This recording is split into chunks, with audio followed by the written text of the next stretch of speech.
Hey YouTube, how's it going? This is Gamester81. Contrary to what some gamers might believe, the Game Boy was not the first portable system to have interchangeable games. It was the first system to be successful in the portable gaming industry, but actually the very first one was actually released about 8 to 9 years before the Game Boy, and it was released in 1979 by the company better known for board games, and that's Milton Bradley. It's called a Microvision, so let's check it out.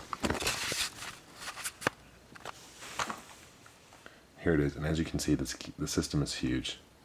I have fairly big hands, and it's not, it's technically it's a handheld, but it's huge. You get your paddle here. Certain buttons on different games do different things, and you get the 1 inch by inch screen right here. You get your on-off switch, Milton Bradley logo, and it uses 9-volt batteries. So let's power it up. Now, just thinking about the system was one of the reasons why I didn't do very well is because the screen, even back in the early 90s or early 80s, late 70s when it was released, was prone to going out. And considering the system's 30 years old, this is a working unit perfectly. Only 13 games are released for the system. Now you got speeds, you can change your different speed options.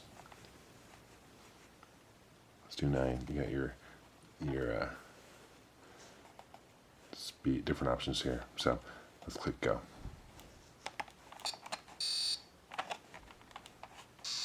That's very hard to get going. There you go.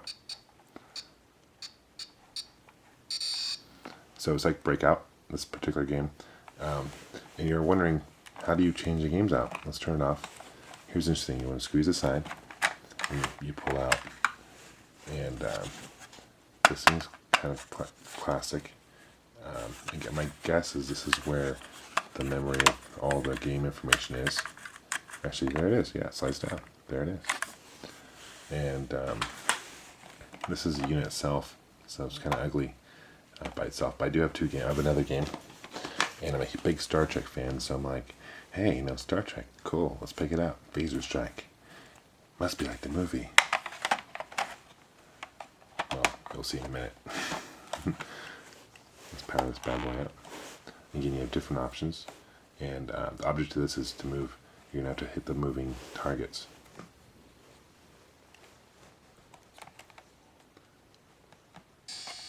You got 3 different options. Oh.